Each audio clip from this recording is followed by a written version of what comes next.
Royal DJ Ashok Raj अशोधा।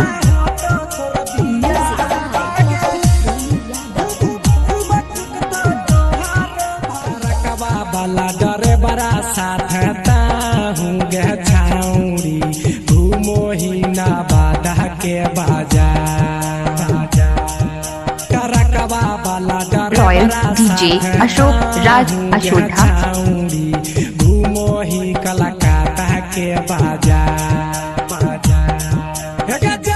भी ससुरवा जहिया हो तो तोर बिया बागे खूब कुटतो तोहारो भाता भी बियाहवा जदी जाना तो ससुराबा में रखतो ना तोहारो भाता करकवा वाला डरे बड़ा साथ हूँ गे छाउरी घूमो ही कलकत्ता के बाजा भी बियाहवा जहिया जाई भी ससुराबा गे रखतो ना तोहारो भाता भी बियाहवा जहिया जाई भी ससुराबा गे रखतो ना तोहारो भाता। Royal DJ Ashok Raj Ashodha. Royal DJ Ashok Raj Ashodha. Royal DJ Ashok.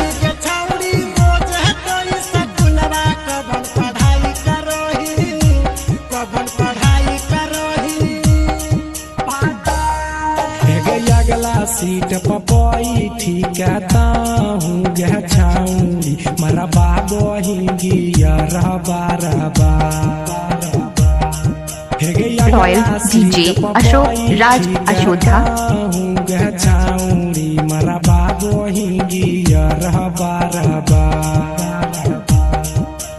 हो तो तोर बियाहवा जहिया जाई भी ससुराबा गे खूब कुटतो तोहारो भाता हो तो तोर बियाहवा जहिया जाना तो ससुराबा में रखतो ना तोहारो भाता अगला सीट पबई ठीक हूँ गे छाउरी मरा बाबो ही गिया रहबा रहबा हो तो तोर बियाहवा जदी जाना तो ससुराबा में रखतो ना तोहारो भाता भी बियाहवा जहिया जाना तो ससुराबा में खूब कुटतो तोहारो भाता पहिले हालो छोट खलवना भगेल तर फुलवना बोलना की कहली बोलना की कहली पहिले हालो छोट खलवना कैसे भलो फुलवना बोलना की कहली बोलना की कहली राइटर पीरीन सप्रिया से जाना ही हो छाउरी भोरे भोरे लूटो ही लाहा राइटर पीरीन ससुधीर से जाना ही हो छाउरी भोरे भोरे लूटो ही लाहा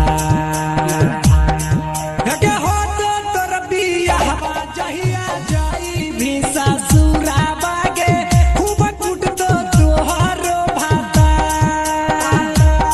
royal DJ Ashok Raj Ashodha. Royal DJ Ashok Raj अशोधा। साहिला दीपा का बास जाना ही हो छाउरी भोरे भोरे लूटो ही लाहा हो तो तोर बियाहवा जदी जाई भी ससुराबा गे खूब कुटतो तोहारो भाता royal DJ Ashok Raj Ashodha. Royal DJ Ashok Raj Ashodha. Royal DJ Ashok Raj अशोधा।